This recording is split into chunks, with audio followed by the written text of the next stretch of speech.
First and foremost, want to thank everyone for joining us today for the kickoff of what is our spring installment of the I got it wrong already. The Wednesday Wellness Webinar Series brought to you by the National Wellness Action Alliance. A bit of a bonus news to share as we get started today. This series just recently received approval to be eligible for nursing contact hours. So those of you who are attending live today are one step ahead of the game because those who attend 4 out of 5 live presentations will be eligible to receive 2.5 CE.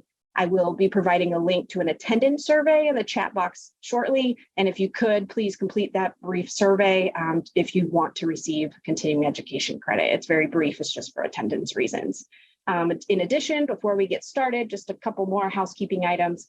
If you do have any technical questions for me during today's presentation, please utilize the chat box.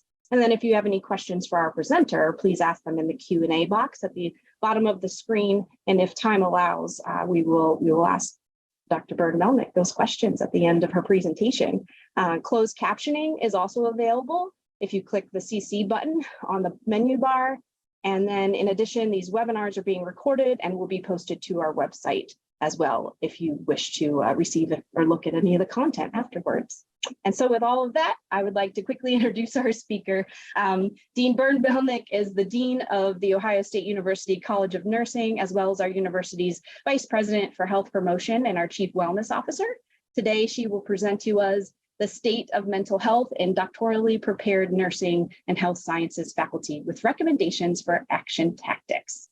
And with that, Byrne, I will turn it over to you. Thanks, Rebecca. Hi, everybody. I'm so delighted to kick off our Spring Wellness Wednesday seminar series. And I just would like to remind everybody to stay alert, have more energy, and decrease our cardiac risk. Beware of your chair. I also just want to take a minute to remind everybody to get in the habit of taking and giving a dose of vitamin G for gratitude every day. It's an evidence-based way to improve our mood, heart health, blood pressure, sleep, and optimism. Well, we all know the last year since March of 2020 have been character building. This recent national poll showed the concerning impact of COVID on the mental health of Americans.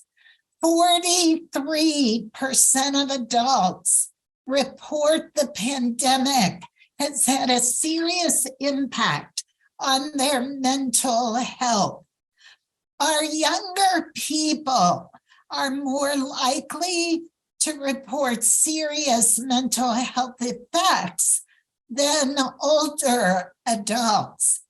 And we have also seen a substantial increase in alcohol and drug use. COVID-19 also had a very adverse impact on physical health across the country. People attempted to cope with COVID with unhealthy eating, but they also had declines in physical activity. People actually have been joking about COVID-19 pandemic being a 19-pound weight gain for many people across the country. What that'll mean 3-5 years downstream, we're probably going to see even a greater increase in chronic diseases both mental and physical health disorders. Well, if we take a look at mental health of our health sciences profession, our faculty, we also saw an epidemic of increases in depression, anxiety, and burnout. And it's impacted our profession's overall well-being, faculty-student relationships, workforce shortages, and retention. Faculty during the pandemic, because of needing to switch a lot of what we did to keep our academic programs rolling, faculty were faced with high workloads, job incongruence sometimes with personal values. Many felt they had low job control and decision-making ability. Some were faced with poor cultures and social climates, low rewards, too many unnecessary tasks, and in some cases, non-supportive leaders. All of you know, back in 2017, the National Academy of Medicine said, we have an epidemic of burnout, depression, and suicide in our health professions. So an action collaborative to improve clinician well-being and resilience was launched. And I was blessed to be one of 60 leaders participating in this action collaborative. I encourage you to consistently peruse our website because we're constantly adding great evidence-based tools and resources to those who have been there for some time. And this past October, our collaborative launched an action plan to improve healthcare workforce well-being. The ANA's Healthy Nurse, Healthy Nation has also been working consistently and aggressively to improve the health and well-being of nurses throughout the country. Right now, about 340,000 nurses are participating in Healthy Nurse, Healthy Nation. So last year, one of my faculty, who's been a postdoc DNP fellow with our full National Institute for Evidence-Based Practice, Leanne Straight, came to me and said, Bern, I want to conduct a survey with PhD DNP prepared nurse faculty to see what their perspectives are on differences in roles, promotion, scholarship. And I said, that's a fabulous idea, Leanne, but I would like to add some valid and reliable tools so we can see what is the mental health right now of doctorally prepared nursing faculty. So I sent an email out to all of my dean colleagues throughout the United States and asked them to please share the opportunity to participate in this survey with their faculty. 224 faculty from across the United States completed this survey. 110 PhD prepared faculty, 114 DNP prepared faculty. Most of the PhD faculty were on the tenure track, while most DNP faculty were on the clinical track.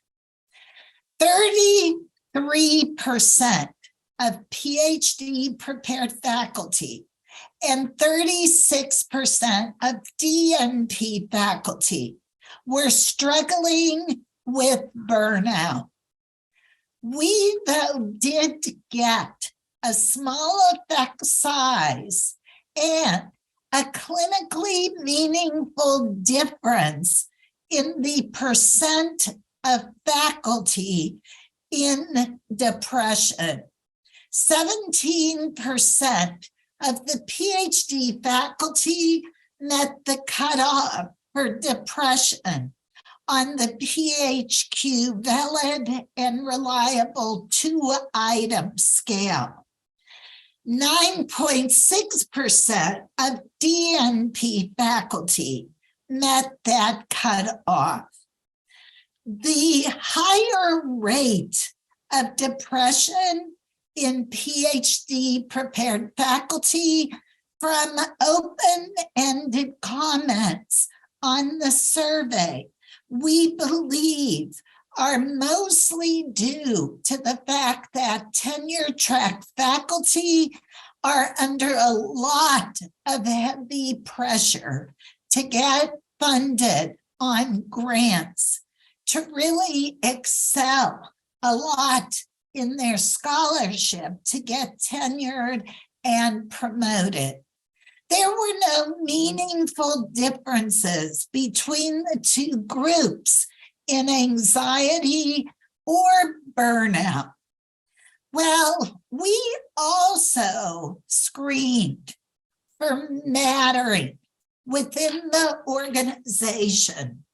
A question was asked about how much do you believe you matter to your organization? We found in this study that mattering to the organization was significantly correlated with depression, anxiety, and burnout. If faculty felt they mattered to their organization, they had less burnout, depression, and anxiety. And if faculty felt their workplace cultures were supportive of their well-being, they had less depression, anxiety, and burnout, and increased perceptions of mattering. Valuing people is incredibly important in our colleges, in our teams. Wellness culture, again, as we've seen in the healthcare systems, is so key in impacting the way people feel and how they behave. So our team also did a thematic analysis of the open-ended question that we asked on the survey. Please share any additional comments regarding your perceptions of doctorally prepared faculty on role expectations, satisfaction, and advancement opportunities.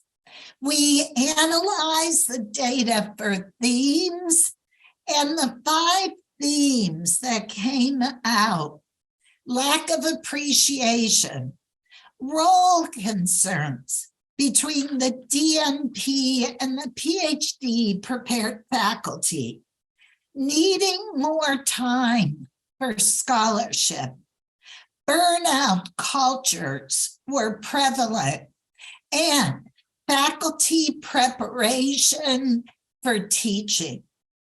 And I just wanted to share, we had so many comments, but these really hit home. My institution doesn't value clinical practice or the clinical instructor. All the focus, resources, recognition, tenure is placed on PhD prepared faculty who primarily do research. Still, a two-tier attitude between PhDs and DNPs. As an administrator who's also teaching, my time and support for scholarship is extremely limited. Another comment, I feel the pandemic has increased burnout, but I was feeling burned out even before the pandemic began. Now let's take a look at those findings compared to a Big Ten wellness survey study that we did that involved faculty beyond nursing. The second highest group that completed this survey was from medicine. We also had some from pharmacy, dentistry, and allied health sciences faculty. So 1,345 people responded to our Big Ten survey. 419 faculty, 409 staff, and 517 students. In this particular sample, nearly half of the faculty struggled with burnout. About a third struggled with anxiety, and 40% struggled with high levels of stress. 30% of faculty said their college was somewhat supportive of personal wellness. The same trend was observed for faculty beliefs in their being able to engage in healthy lifestyle behaviors on a day-to-day basis in their college. So we have a lot more work to do in academic colleges to really build cultures of well-being to enhance both physical and mental health in our faculty, staff, and students. Again, in this study, we showed people who perceived their culture was one of wellness that was associated with less depression, burnout, and improved quality of life. So if you talk to deans, vice presidents, presidents of universities, they want to know if we put more money into wellness of our people, what's the return on investment? And this is the type of evidence we need to take to leaders, because we do have evidence to support for every dollar invested in wellness, there's a return of at least $2 to $4. Our last return on investment at Ohio State was about $2 for every dollar we invested. But beyond a return on investment, there's value of investing in wellness with higher employee morale, health risk reduction, reduced sick days, higher productivity, higher levels of engagement, and improved satisfaction. So some college-specific strategies when you are really ramping up wellness in your academic unit. I feel it's incredibly important to have an appointment of wellness leaders with dedicated FTE time. Here at Ohio State in my college, I have 2 faculty wellness leaders, academic program wellness directors, Kate Golick, Ellis Teal, at both the undergraduate and graduate levels. They get 25% FTE time to work with our faculty in integrating wellness for themselves and their students. Wellness needs to be integrated throughout the school's strategic plan. It's got to be there in the vision or the mission and in the strategic goals. We also have to provide faculty with blocked FTE time to focus on scholarship. As I say to our faculty here, I expect you to block out these days for scholarship and not even to look at your email first thing in the morning, because nothing gets you more off track than opening up email on a day that you have blocked time for scholarship. Both my clinical faculty, as well as our tenure track faculty, get percent FTE time to focus on scholarship. We also have to get rid of stupid stuff. Do we really need as many meetings as we have? Can they be cut to 45 minutes to give people a little bit more recovery time? We need to develop critical masses of wellness ambassadors in our units, because those people get into the grassroots of the organization.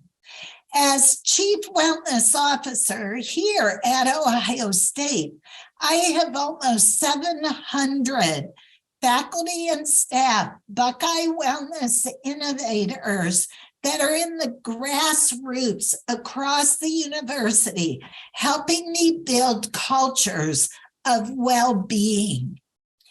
Wellness cultures have to be created where healthy lifestyle behaviors, stress reduction is the norm. We incorporate well-being goals into our annual evaluations. We onboard people in wellness here at Ohio State. But it is critical that our faculty and our staff, our leaders, walk the talk. Because if we aren't walking the talk, the chance for others to do so is very, very small. And then it is so key to take an evidence-based quality improvement approach. We've got to track outcomes and use that data to then fuel interventions to the places where they're needed. We've got to integrate evidence-based coping, mindfulness, cognitive behavior skills building as required into curriculum. Because if it's optional, the students aren't likely to do it. I hired, even though we have a big university-wide counseling center with many, many mental health counselors, it still takes time for my students to get appointments. I hired a mental health counselor specifically for our students within the college, so they would have immediate, quick access to mental health counseling if they need it. And we, again, have to switch our paradigm from one of sick and crisis care to wellness and prevention. Our model here at Ohio State is one that is multi-component, that focuses the evidence-based interventions on top leaders, faculty, supervisors, managers, down to the grassroots, the system regarding wellness policies, all while building an organizational culture of well-being and diligently measuring outcomes, using the data to target areas that are really needed. Well, I'm thrilled to wrap up by telling you our faculty toolkit with a lot of fabulous strategies to support well-being for nursing as well as for health sciences students is finished. I really want to credit this entire group, spearheaded by Alice Teal and Kay Golick, for the fabulous toolkit that I am sure is going to help so many people build wellness support in their colleges to improve the state of health and well-being in our students. So I'm going to finish by asking you to join our 155 Eye Opener Challenge.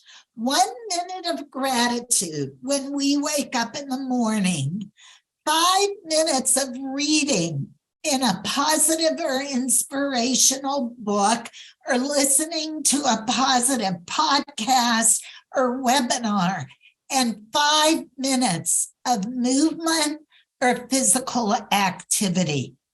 I really encourage you to join us in this 5-1-1 challenge. I am convinced if you put that into practice every day, you are worth it. Only 11 minutes, you'll experience decreased stress and improved mood. Because bottom line, we cannot take great care of our students and our families unless we take good care of ourselves.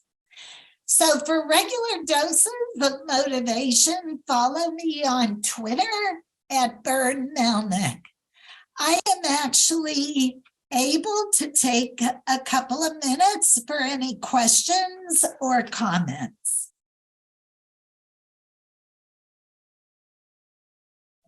Give it a moment here and see if we have anything. Comes in the Q&A box. I did post a link to the faculty toolkit that Bern mentioned, hot off the press. We literally just posted it, so it's brand new. I'm also going to share the link again to the Qualtrics survey for those who wish to earn CE.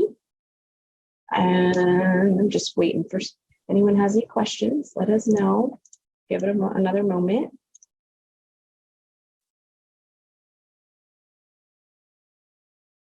Great, Bern. I'm not seeing any questions come in at this time. Okay, well, I hope you take action on the toolkit. There are so many wonderful suggestions in there, but share that, please, with your faculty and your deans and really map out a plan for integrating this into your colleges. Oh, I see one question. Where did the 115 method come from? I actually created it. So we're collecting some data on it, but honestly, 11 minutes a day, we're all worth that. And I think these 3 strategies can really help improve mood and decrease stress. So thanks to all of you for joining us today. Never hesitate to reach out, and we look forward to seeing you for the next webinar. Stay well.